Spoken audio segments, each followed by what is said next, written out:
ศาสนาสำหรับชาติเราศาสนาในสมัยนี้เป็นของที่แยกจากชาติไม่ได้เป็นความจำเป็นที่เราทั้งหลายผู้เป็นไทยจะต้องมั่นคงอยู่ในศาสนาพระพุทธซึ่งเป็นศาสนาสำหรับชาติเราพระพุทธศาสนาก็ดีหรือศาสนาใดก็ดีที่ตั้งมั่นอยู่ได้ก็ด้วยความมั่นคงของผู้เลื่อมใสตั้งใจที่จะรักษาและข้าพเจ้าพูดทั้งนี้ก็เพื่อชักชวนท่านทั้งหลายอย่างเป็นเพื่อนไทยและเพื่อนพุทธศาสนิกชนด้วยกันทั้งนั้นเพื่อความมั่นคงแห่งพระพุทธศาสนาข้าพเจ้ารู้สึกว่าได้ทำหน้าที่สมควรแก่อุปถัมภ์พระพุทธศาสนาเราจะตั้งใจรักษาศาสนาของเราด้วยชีวิตและถ้าท่านตั้งใจจะช่วยข้าพเจ้าในกิจอันใหญ่นี้แล้วก็จะเป็นที่พอใจข้าพเจ้าเป็นอันมากเพราะฉะนั้นเป็นหน้าที่ของเราทั้งหลายที่จะช่วยกันบำรุงรักษาพระพุทธศาสนาอย่าให้เสื่อมสูญไปการที่จะบำรุงพระพุทธศาสนาเราต้องรู้สึกก่อนว่าหลักของพระพุทธศาสนาคืออะไรเราจะถือว่าเราเป็นไทยด้วยกันหมดเราจะต้องรักษาความเป็นไทยของเราให้ยั่งยืนเราจะต้องรักษาพระพุทธศาสนาให้ถาวรวัฒนาการอย่างที่เป็นมาแล้วหลายชั่วโคตรของเราทั้งหลาย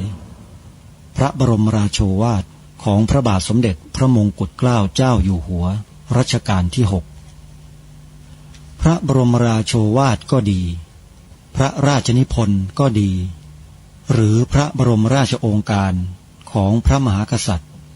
ถือเป็นบทบัญญัติแห่งกฎหมายทั้งหมดทั้งสิ้นการบัญญัติให้พระพุทธศาสนาเป็นศาสนาประจำชาติไทยไว้ในรัฐธรรมนูญจึงเป็นสิ่งที่ถูกต้องทั้งกฎหมายและทางโบราณราชประเพณีการบัญญัติให้พระพุทธศาสนาเป็นศาสนาประจำชาติไทยไว้ในรัฐธรรมนูญย่อมเป็นหลักค้ำประกันให้กับประชาชนคนไทยว่าตนได้ปฏิบัติตามกฎหมายอย่างแท้จริงการบัญญัติให้พระพุทธศาสนาเป็นศาสนาประจำชาติไทยไว้ในรัฐธรรมนูญมิได้เป็นการลิดรอนสิทธิเสรีภาพของผู้ใดแต่เป็นการยืนยันความจริงตามกฎหมายและประวัติศาสตร์ชาติไทยการบัญญัติให้พระพุทธศาสนาเป็นศาสนาประจำชาติไทยไว้ในรัฐธรรมนูญจะทำให้พระพุทธศาสนาได้รับการอุปถัมภ์และคุ้มครองจากรัฐ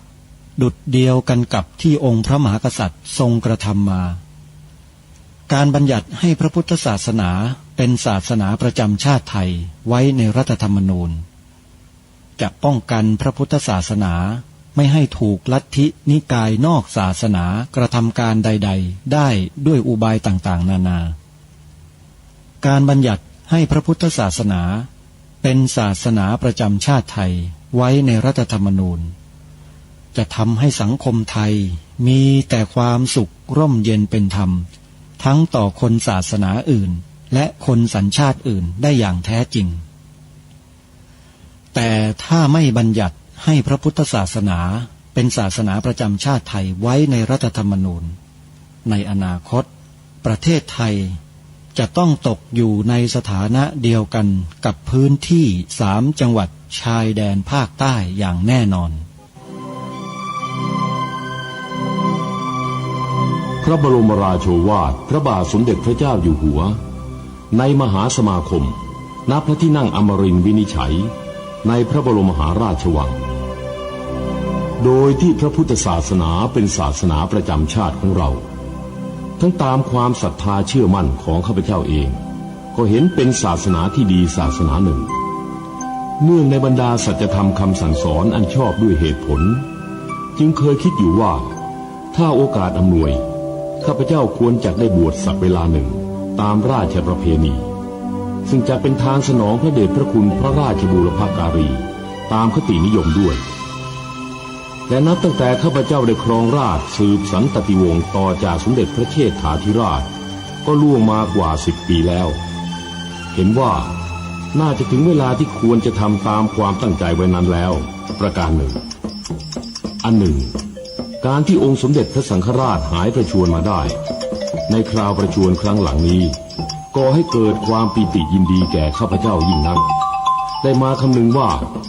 ถ้าในการอุปสมบทของข้าพเจ้าได้มีองค์สมเด็จพระสังฆราชเป็นพระอุปชฌาย์แล้วก็จะเป็นการแสดงออกซึ่งความศรัทธาเคารพในพระองค์ท่านของข้าพเจ้าได้อย่างเหมาะสมอีกประการหนึ่งจึงได้ตกลงใจที่จะบรรพชาอุปสมบทในวันที่ 22 เดือนนี้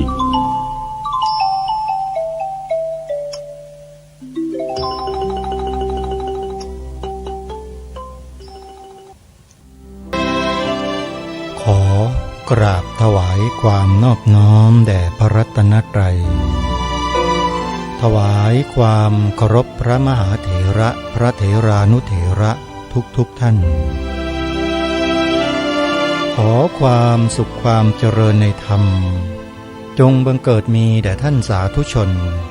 ที่กำลังติดตามรับฟังรายการจากสถานีวิทยุแห่งนี้ทุกท่านขอนำท่านผู้ฟังเข้าสู่รายการคดีโลกคดีธรรม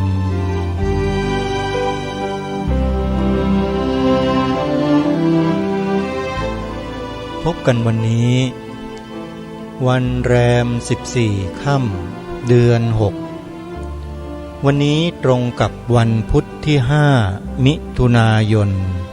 พระพุทธศักราช2567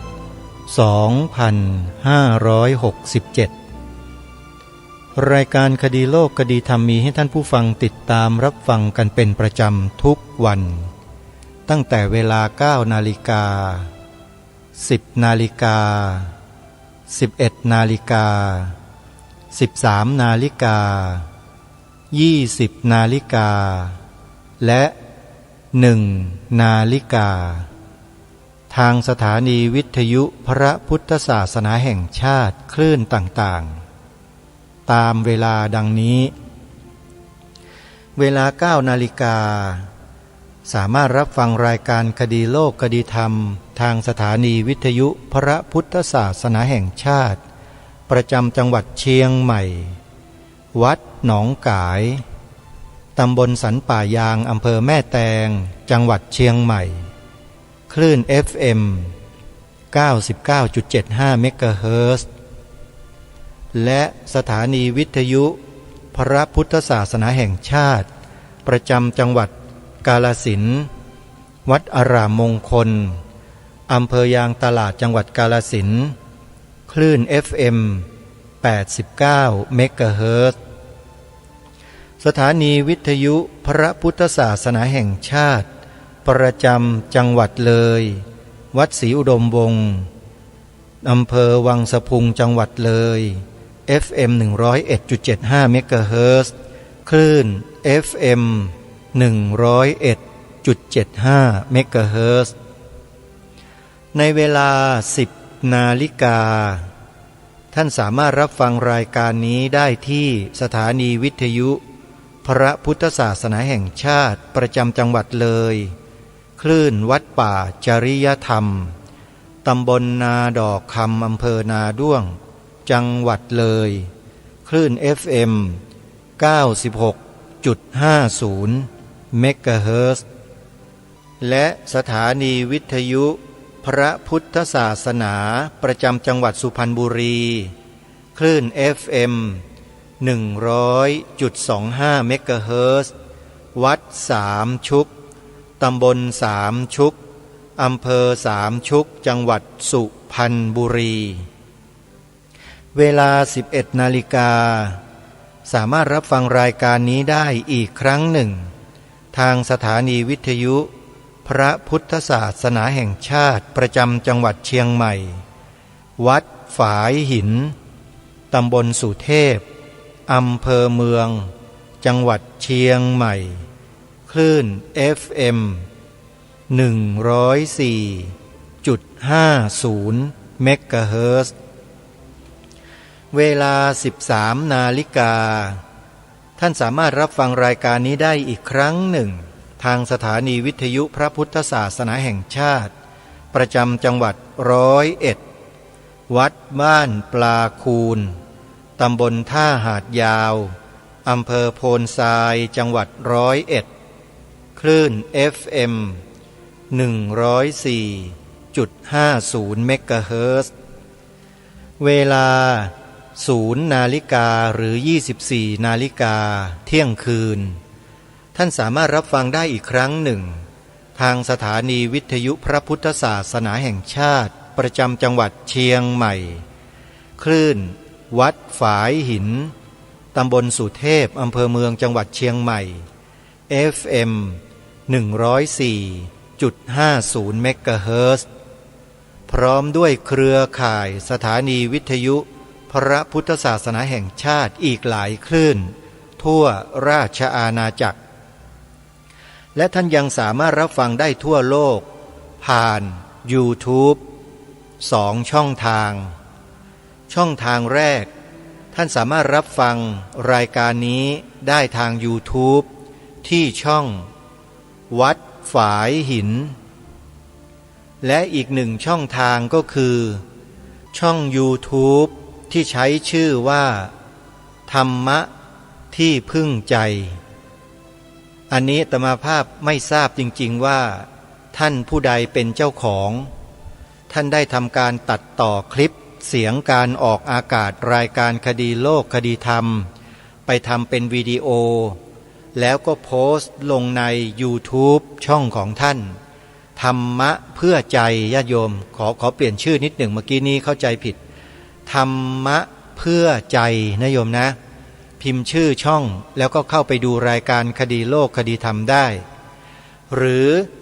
จะพิมพ์ชื่อรายการใน YouTube ก็ได้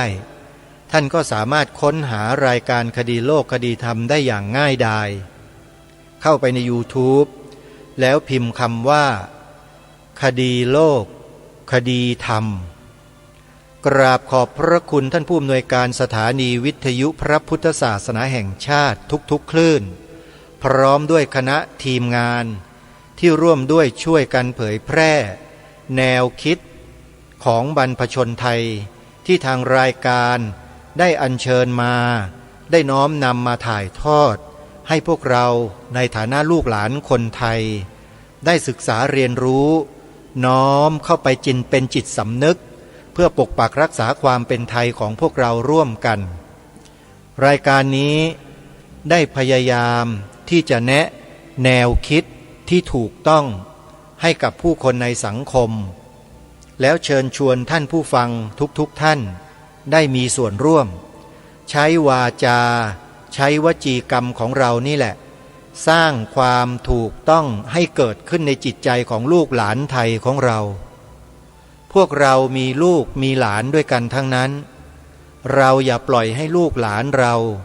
ถูกครอบงำด้วยสื่อผิดที่มีอยู่กลาดเกลื่อนในโลกโซเชียลเพียงฝ่ายเดียวเราต้องช่วยกันป้อนสิ่งที่ถูกต้องให้กับลูกหลานเยาวชนของเราอย่างต่อเนื่องกันด้วยถ้าหากเราไม่ช่วยกันทำหรือไม่ทำหน้าที่ลูกหลานเราก็จะถูกสื่อเหล่านั้นดึงออกไปนอกลู่นอกทางจนกลายเป็นแนวร่วมมุมกลับให้ฝ่ายตรงข้ามที่เป็นศัตรูของชาติบ้านเมืองของเราโดยที่เราไม่ทันรู้ตัวพอถึงเวลานั้นแล้วเราจะมาตามแก้ที่ปลายเหตุมันก็ยากยิ่งขึ้นเหมือนดั่งเด็กเยาวชนกลุ่มหนึ่งที่พากันออกมาชู3 นิ้วอยู่ในบ้านในเมืองในช่วงระยะที่ผ่านมาคงเป็นที่ประจักษ์อย่างแจ้งชัดแล้วใช่หรือไม่ว่าเพราะพวกเราที่เป็นผู้ใหญ่นั่นแหละปล่อยปละละเลยสิ่งเหล่านี้กันเองไม่ปลูกฝังลูกหลานเยาวชนของเราให้ต่อเนื่องไปตัดเอาวิชาเนื้อหาที่เป็นประโยชน์ต่อส่วนรวมต่อชาติบ้านเมืองออกเช่นวิชาศิลธรรมวิชาหน้าที่พลเมืองวิชาประวัติศาสตร์ชาติไทยเป็นต้นคุณไปตัดเอาหลักวิชาของชาติบ้านเมืองที่สำคัญเหล่านี้ออกไม่ให้เด็กนักเรียนทั่วประเทศได้ศึกษาเล่าเรียนอย่างเข้มข้น เด็กมันก็เลยไปชู3 นิ้วอย่างที่เราทราบกันนั่นแหละเห็นหรือยังท่านผู้ฟังว่าเหตุการณ์ที่เกิดขึ้นกับเด็กๆลูกหลานเยาวชนของเราดังกล่าวนั้นมันเกิดมาจากอะไรมันเกิดมาจากเพราะผู้ใหญ่ไม่ใส่ใจไม่ปลูกฝังสิ่งที่ถูกต้องให้กับลูกหลานแถมยังไปตัดเอาสิ่งที่ดีๆเหล่านั้นออกไปจากสาระบบการศึกษาชาติมันจึงเกิดเป็นผลที่เลวร้ายดังที่กล่าวมาเยาวชนลูกหลานถูกครอบงำทางความคิดถูกแปรความคิดให้เปลี่ยนแปลงไปเป็นซ้ายจัดอาตมาภาพขออนุญาตใช้คำนี้เลยพวกซ้ายจัดที่ไม่ต้องการสถาบันพระมหากษัตริย์นั่นแหละพูดกันตรงๆอย่างนี้แหละโยมมันครอบงำด้วยข้อมูลข่าวสารเท็จข้อมูลข่าวสารที่ไม่เป็นความจริงแล้วทำให้ลูกหลานของเรานั้นบิดเบือนผิดเพี้ยนไปจากแนวทางที่ถูกต้องดีงามจนกลายไปเดินชู3 นิ้วกันนี่คือสิ่งที่มันเกิดขึ้นและเป็นขึ้นจริงๆในบ้านเมืองของเรามาแล้วรายการคดีโลกคดีธรรมไม่ได้พูดสิ่งที่ยังไม่เกิดแต่พูดสิ่งที่เกิดขึ้นแล้วเป็นขึ้นแล้วแล้วก็ได้พยายามรณรงค์ให้พวกเราพี่น้องคนไทยเราเนี่ยให้ระมัดระวังลูกหลานเราด้วยอย่าปล่อยให้เขาคิดพูดทำตามอำเภอใจเราซึ่งเป็นผู้ปกครองนั่นแหละจะต้องตรวจสอบเขาทุกวันว่าเขามีแนวความคิดในตัวของเขานั้นอย่างไรแล้วเพื่อนๆของเขาที่เขาคบหาสมาคมเป็นคนประเภทไหนพ่อแม่ผู้ปกครองของเด็กจะต้องทำการตรวจสอบลูกหลานเยาวชนของตนเองและเพื่อนๆของเขาด้วยตัวของเราเองด้วยอย่าคิดว่าไม่ใช่ธุระสำคัญเลยเรื่องนี้เพราะไม่มีใครที่จะอยู่ใกล้ชิดเด็กเยาวชนเท่ากับผู้ปกครองที่บ้านไม่ว่าคุณจะเป็นพ่อเป็นแม่พี่ป้าน้าอาปู่ย่าตายายอะไรก็แล้วแต่ถือเป็นหน้าที่สำคัญที่จะต้องดูแลลูกหลานเยาวชนของเราให้เดินให้ถูกต้องในแนวทางที่บรรพบุรุษบรรพชนไทยของเราได้ปูลาดเอาไว้ดีแล้วรายการคดีโลกคดีธรรมย้ำมาโดยตลอดว่าพวกเราเนี่ยมีความโชคดีมากที่องค์พระมหากษัตริย์ไทยของเราทรงพระราชทานเส้นทางอันถูกต้องดีงามไว้ให้แก่พวกเราได้เดินกันมาจนถึงวันนี้สิ่งนั้นมีปรากฏเป็นสัญลักษณ์ชัดเจนคือธงไตรรงค์3 สีหรือธงชาติไทยของเรานั่นเองที่ต่างว่าพวกเราคนไทยด้วยกันเองเนี่ยจะมีความเข้าใจลึกซึ้งในธงชาติไทยผืนนี้กันหรือไม่หรือรู้กันแบบเด็กอนุบาลรู้ความหมายธงชาติอยู่เท่าไรผู้ใหญ่หัวงอกจะเน่าเข้าโลงก็ยังรู้จักความหมายธงชาติเหมือนกับสมัยเด็กอนุบาลอยู่อย่างนั้นแค่นี้หรือเราจะเป็นเด็กอนุบาลไปตลอดจนเข้าโลงเลยหรือโยมในเรื่องของกรณีของธงชาติไทยของเราเนี่ยไม่ได้เลยนะฮะต้องพัฒนาความรู้ของเราขึ้นไปเรื่อยๆให้กระจ่างชัดให้ตรงประเด็นให้ถูกต้องอย่าให้ใครมาล้างสมองพวกเราไอ้กรณี2475เนี่ยตัวดีนักแลที่รายการย้ำนักย้ำหนาว่าให้ไปเปิดดูการ์ตูนแอนิเมชันเรื่อง2475กันดูแล้วพวกเราจะรู้จะทราบถึงสาเหตุที่ทำให้ประเทศไทยเรามันเป็นอยู่อย่างเนี้ยไอ้ประชาธิปไตยที่เราหลงไหลเคลิบเคลิ้มกันมาโดยตลอดเนี่ยถูกครอบงำทางความคิดกันมาโดยตลอดว่า เป็นระบอบที่ดีอย่างงู้นอย่างนี้อย่างนั้นอย่างโน้นอย่างนี้เขาว่ากันมาเรื่อยสุดท้ายเป็นยังไงบ้างดีจริงหรือไม่ประชาธิปไตยแบบไหนแบบไทยหรือแบบต่างประเทศหรือแบบของกลุ่มใดกลุ่มหนึ่งหรืออย่างไรและประชาธิปไตยของบรรพบุรุษเราที่ได้ทรงสืบสารรักษาต่อยอดกันมาล่ะเคยศึกษาเรียนรู้ทำความเข้าใจกันบ้างไหมตั้งแต่รัชสมัยของพระบาทสมเด็จพระจุลจอมเกล้าเจ้าอยู่หัวรัชกาลที่5เป็นต้นมาเนี่ยเคยไปศึกษาดูกันบ้างไหมว่าประชาธิปไตยที่พระองค์ได้ทรงจัดวางหลักเกณฑ์วิธีการไว้น่ะสืบสารมาอย่างไรจนกระทั่งถึงรัชสมัยของพระบาทสมเด็จพระปกเกล้าเจ้าอยู่หัวแต่ด้วยสถานการณ์ของชาติบ้านเมืองนั้นยังไม่พร้อมโดยประการทั้งปวงพระองค์จึงยังไม่ทรงประกาศเปลี่ยนแปลงการปกครองใกล้แล้วแหละแต่มันมีคนชิงสุกก่อนห่ามญาติโยมสาธุชนพี่น้องคนไทยเราคนกลุ่มนี้มีรายชื่อมีรายนามชัดเจนเป็นคนนับถือเชื้อชาติศาสนาอะไรก็ชัดเจนมากศาสนาอะไรล่ะก็ไม่รู้เหมือนกันว่าศาสนาอะไรเพราะเมื่อเรามาประจักษ์แจ้งถึงการยกร่างรัฐธรรมนูญฉบับแรกแล้วเนี่ยไม่ปรากฏมีการบัญญัติคุ้มครองปกป้องส่งเสริมพระพุทธศาสนาไว้ด้วยการบัญญัติให้เป็นลายลักษณ์อักษรว่าประเทศไทยมีพระพุทธศาสนาเป็นศาสนาประจำชาติประโยคนี้ไม่มีอยู่ในรัฐธรรมนูญตั้งแต่ฉบับแรกทำไมถึงไม่มีเพราะกลุ่มพวกคณะราษฎรไม่ยอมบัญญัติใส่ไว้แล้วทำไมเขาจึงไม่ยอมบัญญัติใส่ไว้ล่ะก็เพราะมีคนในคณะราษฎรกลุ่มหนึ่งไม่เห็นด้วย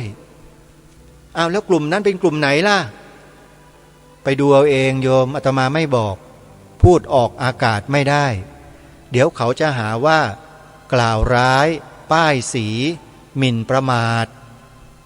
แต่หลักฐานต้องไปดูกันเองโยมหรือถ้าใครต้องการจะทราบความจริงข้อนี้ซึ่งมีผู้ที่จะตอบคำถามได้ทันทีเลยมีอยู่ท่านจะโทรไปไหมล่ะถ้าท่านโทรไปท่านก็จะทราบทันทีเลยผู้ที่จะตอบคำถามในข้อนี้ได้ดีที่สุดก็คือบุคคลที่อยู่ในองค์กรที่เขากำลังเปิดเผยข้อมูลหลายๆอย่างที่ถูกหมกเม็ดที่ถูกซ่อนซุกเอาไว้ใต้แผ่นดินไทยมานานตอนนี้เขาพบเจอหลักฐานมากมาย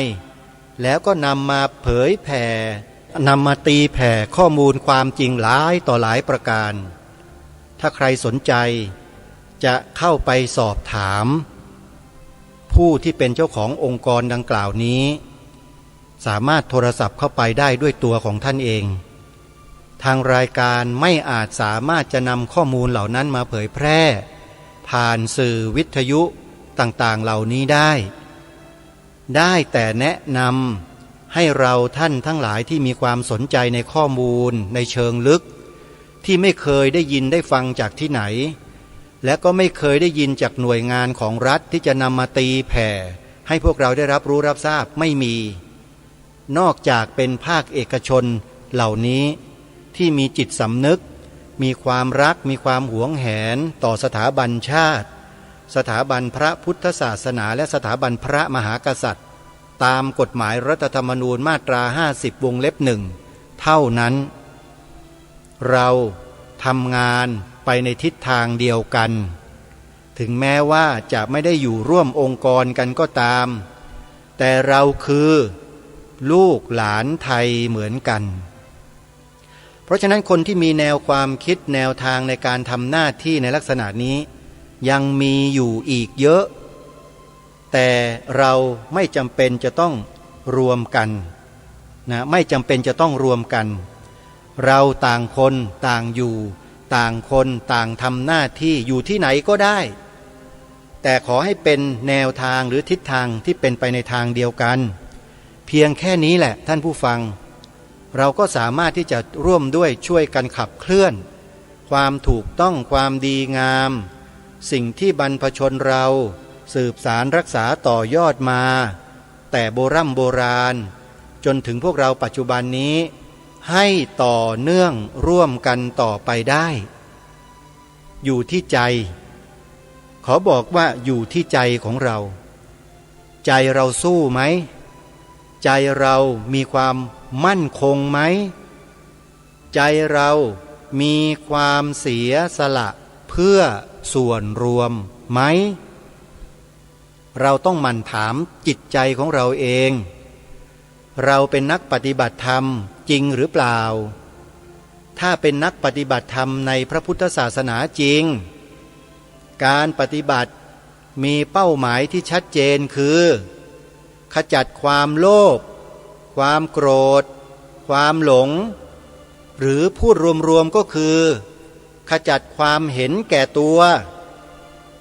ทีนี้ใครที่บอกว่าตัวเองเป็นนักปฏิบัติธรรมเนี่ยพอถึงเวลาที่จะทำอะไรเพื่อประโยชน์ส่วนรวมแล้วปฏิเสธบ่ายเบียงไม่เอาด้วยไม่เห็นด้วยอะไรต่างๆนานาเนี่ยถามว่าคนเหล่านี้เป็นนักปฏิบัติธรรมจริงหรือเปล่าท่านผู้ฟังว่าจริงไหมนักปฏิบัติธรรมที่แท้จริงเนี่ยเขาจะไม่บ่ายเบี่ยงเรื่องประโยชน์ส่วนรวมอะไรที่เป็นประโยชน์ส่วนรวมแล้วนักปฏิบัติธรรมที่แท้จริงจะไม่ปฏิเสธจะเสียสละพร้อมกับทุ่มเทตามกำลังและความสามารถของตนที่ทำได้ให้ถึงที่สุดเพื่อให้ส่วนรวมนั้นอยู่รอดได้นี่แหละเขาเรียกว่านักปฏิบัติธรรมตัวจริงแต่ถ้าใครอ้างตนเองว่าเป็นนักปฏิบัติธรรมสอนธรรมะปฏิบัติให้คนนู้นคนนี้เดินจงกรมนั่งสมาธิยกตัวเองอ้างตัวเองถูกยกตัวเองว่าเป็นพระวิปัสสนาจารย์บ้างหรือเป็นวิปัสสนาจารย์ฝ่ายคฤหัสถ์บ้างพอถึงเวลาที่ส่วนรวมของประเทศชาติบ้านเมืองมีภัยขึ้นมาบอกว่าไม่ใช่หน้าที่ของฉันไม่ใช่หน้าที่ของผมไม่มีหน้าที่ที่จะต้องไปทำอย่างนั้นอย่างนี้เพื่อส่วนรวมผมทำของผมอยู่แล้วท่านผู้ฟังคิดว่าบุคคลในลักษณะเช่นนี้ที่มีความคิดแบบนี้เนี่ยเป็นนักปฏิบัติธรรมเป็นวิปัสสนาจารย์จริงหรือเปล่าอาตมาภาพวิเคราะห์แล้วศึกษาแล้วทำความเข้าใจแล้วไม่ใช่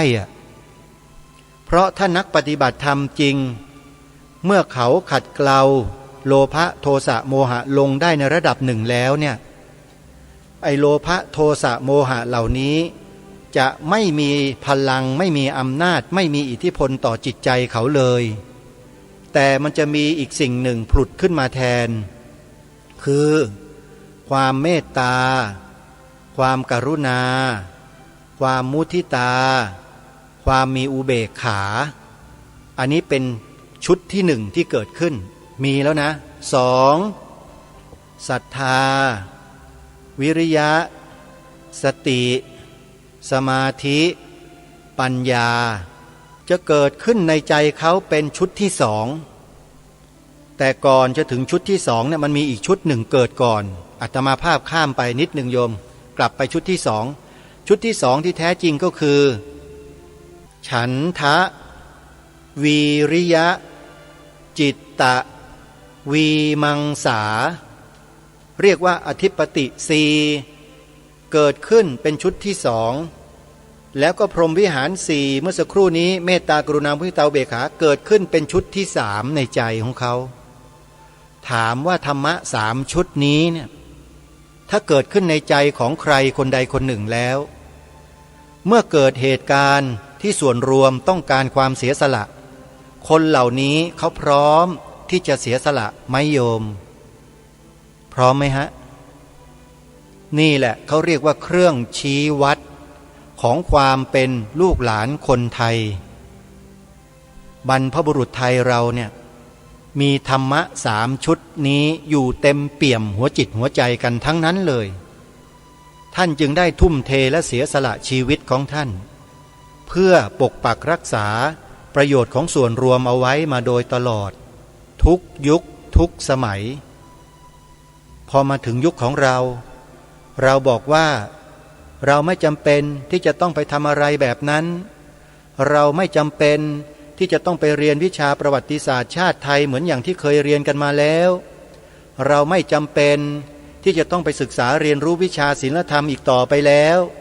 ไม่มีความจำเป็นแล้วเขาก็ตัดเอาวิชาเหล่านี้ออกจากหลักสูตรการศึกษาของชาติบ้านเมืองไปสาเหตุมันอยู่ตรงนั้นนั่นแหละสาเหตุหนึ่งมันอยู่ตรงนั้นแต่มันมีสาเหตุที่ต่อเนื่องมาจากตรงนั้นอีกสาเหตุหนึ่งที่เขาสามารถทำอย่างนั้นได้คือตัดเอาวิชาหลักๆของประเทศชาติบ้านเมืองของบรรพชนเราออกไปได้นั่นเนี่ยมันก็มีสาเหตุมาอีกอันหนึ่งก็คือกฎหมายรัฐธรรมนูญไม่ได้บัญญัติเอาไว้ว่าประเทศไทยมีพระพุทธศาสนาเป็นศาสนาประจำชาติพอไม่ได้บัญญัติไว้ในรัฐธรรมนูญคนเหล่านี้ก็ได้ช่องสิฮะประเทศไทยมันไม่มีศาสนาประจำชาตินี่หว่าอย่ากระนั้นเลยพวกเราทั้งหลายรวมหัวกันเดี๋ยวนี้ประชุมลับเมื่อถึงโอกาสจังหวะนี้นะทำอย่างนี้นะคนนี้ชงเรื่องมานะเดี๋ยวผมจะส่งต่อไปนะคนนู้นอยู่ตรงนั้นนะรับลูกนะแล้วก็ชงกลับมานะเดี๋ยวผมจะชูดเข้าสู่สภาเรียบร้อยฮะชูดเข้าสู่คณะรัฐมนตรีเรียบร้อยฮะจบเลยมีมติฉันทามติตัดหลักสูตรวิชาศิลธรรมหน้าที่พลเมืองประวัติศาสตร์ชาติไทยออกไปโดยอ้างเหตุผลนู้นเหตุผลนี้เหตุผลนั้นไอ้นู่นไอ้นี่ไม่มีใครโต้แย้งไม่มีใครทักท้วงไม่มีใครต่อต้านเอาไว้ได้เลยสักคนเพราะอ้างกฎหมายรัฐธรรมนูญว่าไม่ได้บัญญัติให้ศาสนาพุทธเป็นศาสนาประจำชาติเอาไว้เขาก็เลยทำอะไรกับหลักสูตรวิชาต่างๆของชาติบ้านเมืองของเราได้ในที่สุดและผลที่ปรากฏก็คือเด็กออกมาเดินชู3 นิ้วคนไทยออกมาดูถูกดูหมิ่นสถาบันของตนเองเห็นหรือยังท่านนี่แหละคือผลพวงจากการกระทำวันนั้นครั้งนั้นและเหตุมันมาจากรัฐธรรมนูญนั่นแหละที่คณะราษฎรไม่ยกพระพุทธศาสนาเอาไว้เหมือนดังที่องค์พระประมุขของแผ่นดินได้เคยทรงยกมาโดยตลอดองค์พระประมุขของแผ่นดินในยุคกรุงรัตนโกสินทร์ของเราหลายพระองค์ทรงยกพระพุทธศาสนาตั้งแต่องค์พระบาทสมเด็จพระพุทธยอดฟ้าจุฬาโลกมหาราชเป็นต้นมาเลยเชียวละพระราชปณิธานของพระองค์เมื่อทรงก่อตั้งกรุงรัตนโกสินทร์ขึ้นมาเนี่ยมีความตอนหนึ่งมีปรากฏอยู่ในนิราศท่าดินแดงซึ่งเป็นบทพระราชนิพนธ์ของพระองค์ท่านชัดเจนว่าตั้งใจจักอุปถัมภกยกพระพุทธศาสนาจักป้องกันขอบขันธสีมารักษาประชาชนแลมนตรีเห็นไหมฮะทรงยกพระพุทธศาสนาด้วยความตั้งพระทัยอย่างแน่วแน่จากบทโครงบทแรกว่าตั้งใจจักอุปถัมภกเห็นไหมฮะ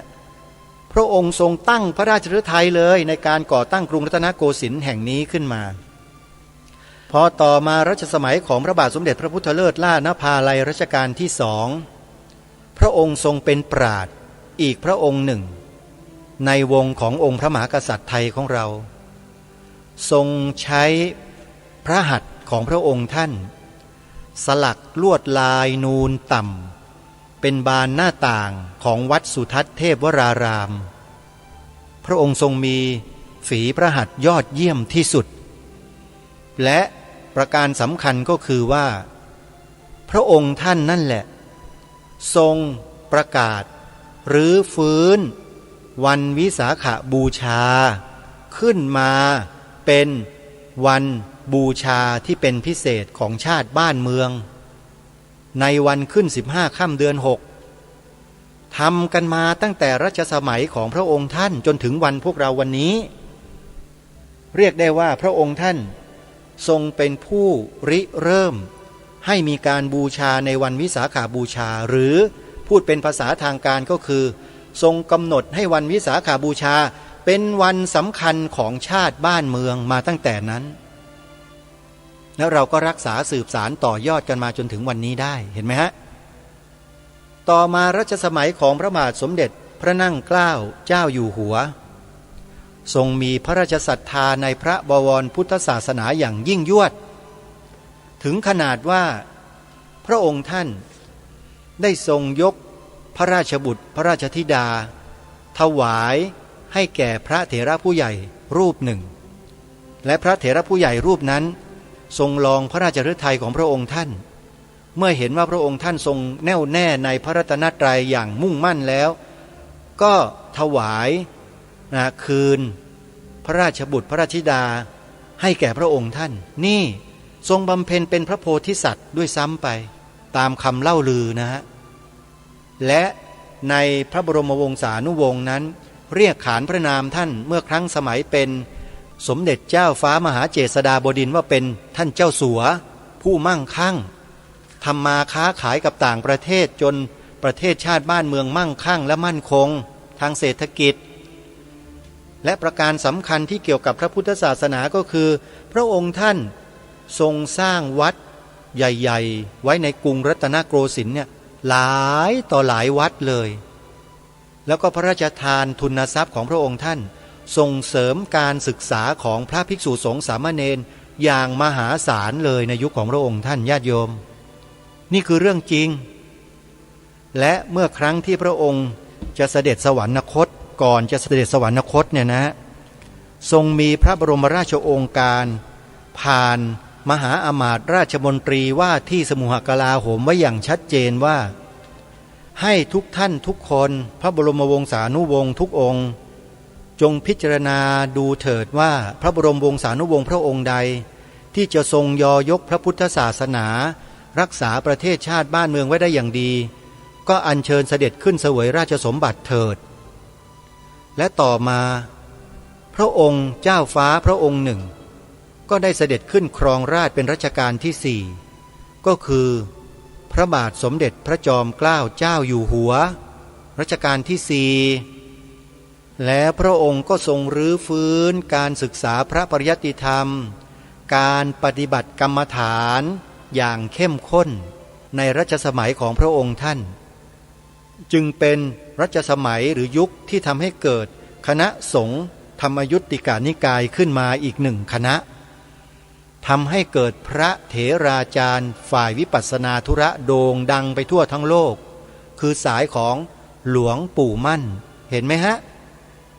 นี่และประการสำคัญอันหนึ่งที่คนไทยในประเทศไทยแม้แต่ข้าราชการไทยในประเทศนี้ก็ไม่รู้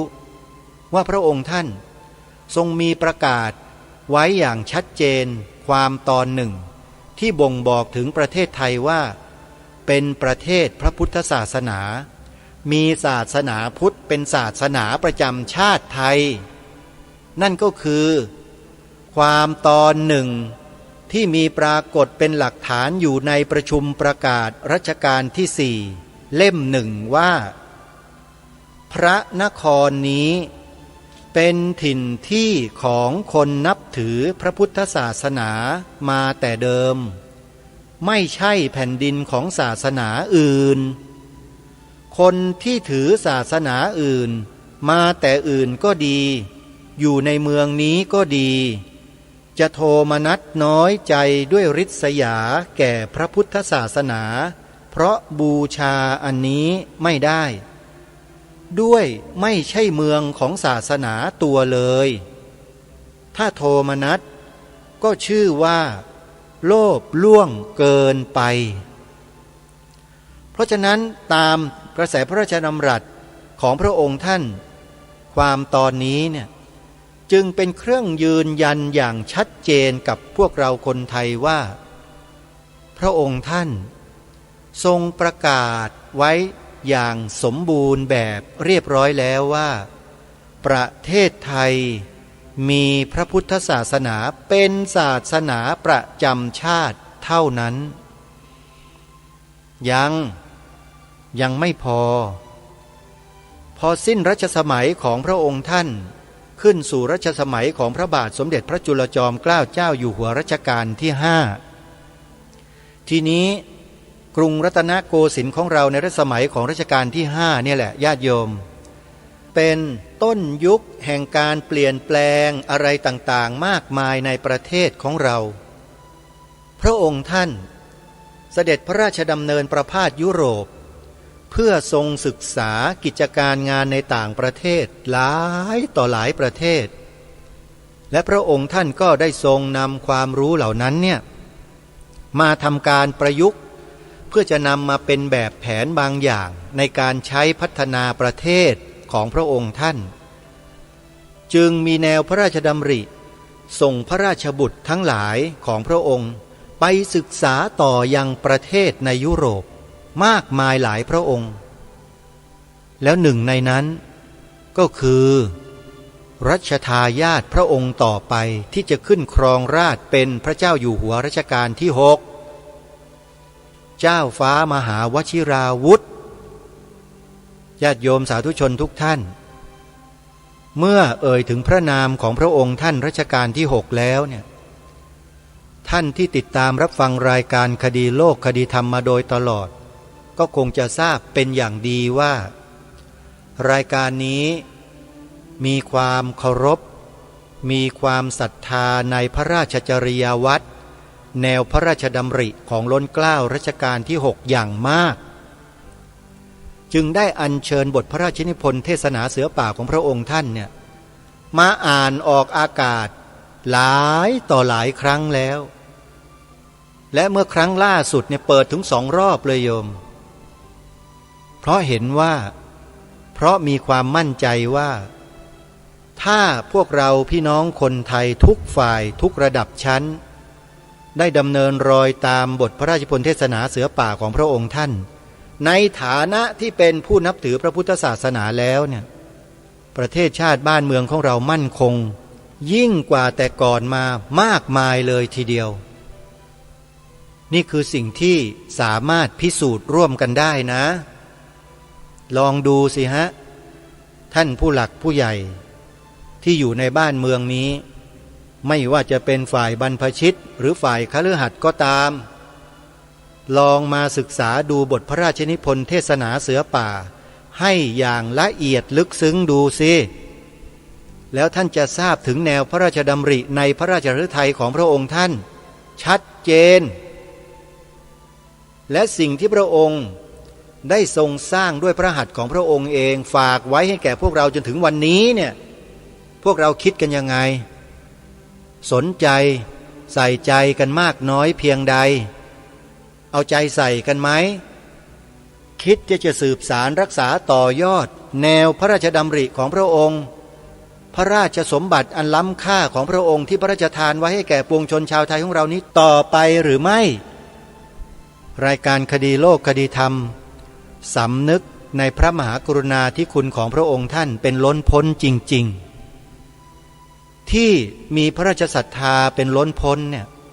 ก็เพราะได้ศึกษาผลงานของพระองค์ท่านศึกษาแล้วศึกษาอีกอ่านแล้วอ่านอีกฟังแล้วฟังอีกออกอากาศแล้วออกอากาศอีกจนกระทั่งช้ำเลยมั่นอกมั่นใจเลยแล้วว่าสิ่งที่ทางรายการรณรงค์และพาให้พวกเราทำกันมาโดยตลอด2 ข้อ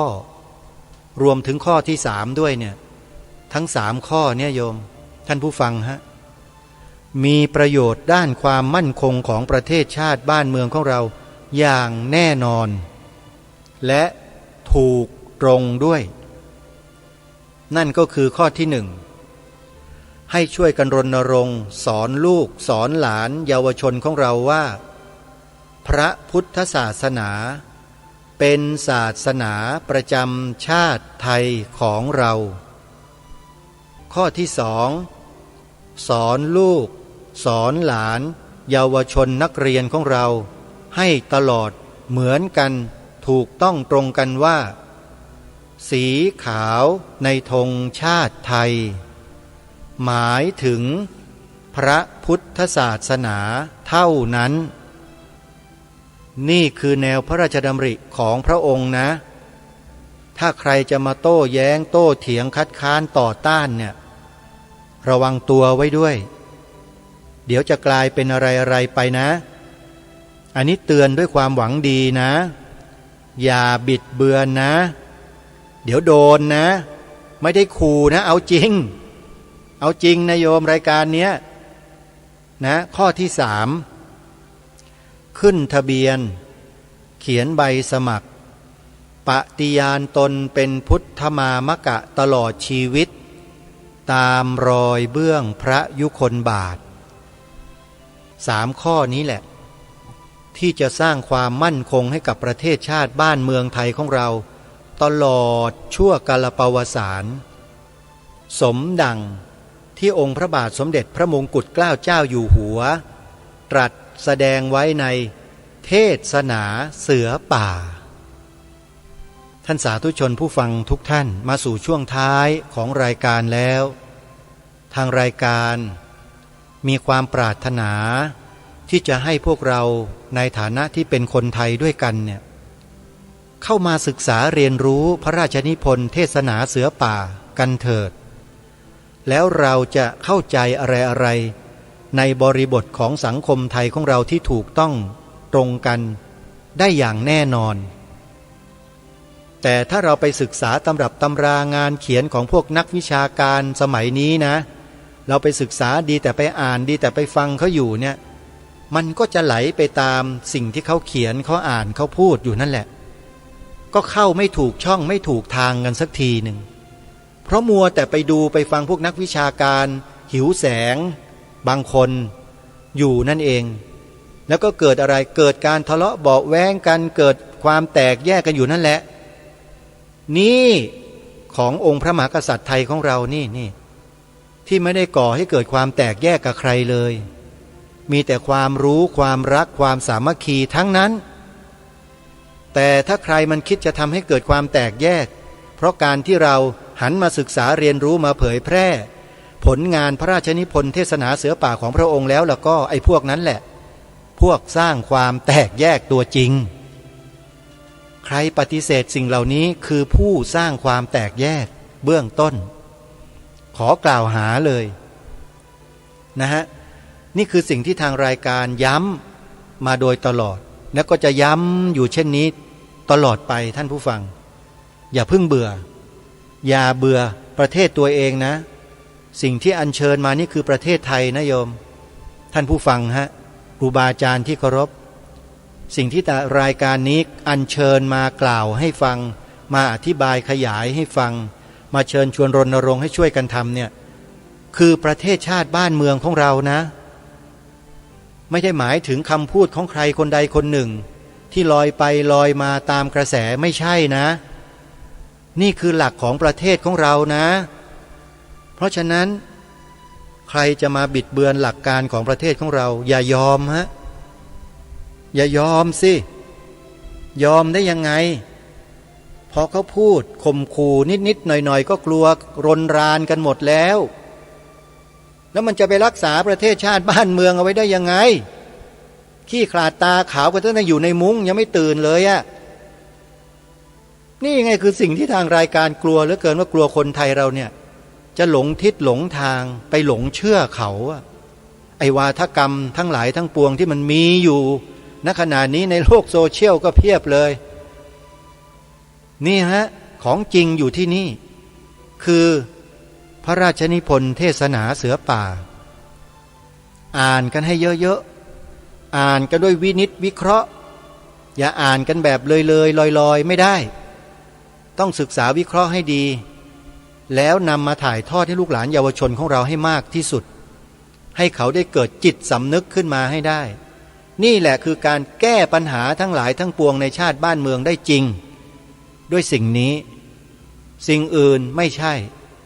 คุณจะไปออกกฎหมายไปเขียนกฎหมายศาสนาออกมากี่ฉบับแก้ปัญหาบ้านเมืองไม่ได้เลยมีแต่จะก่อให้เกิดปัญหายิ่งขึ้นด้วยซ้ำไปถ้าท่านไม่เชื่อลองไปฟังคลิปเหล่านี้ดูสิอยู่ใน YouTube อ่ะคลิปที่มีชื่อว่าสมาคมปกป้องพระพุทธศาสนาหรืออีกคลิปหนึ่งก็ได้ชื่อว่ารวมพลังคนไทยพุทธหรือเป็นอักษรย่อ4ตัวก็ได้ออ่าง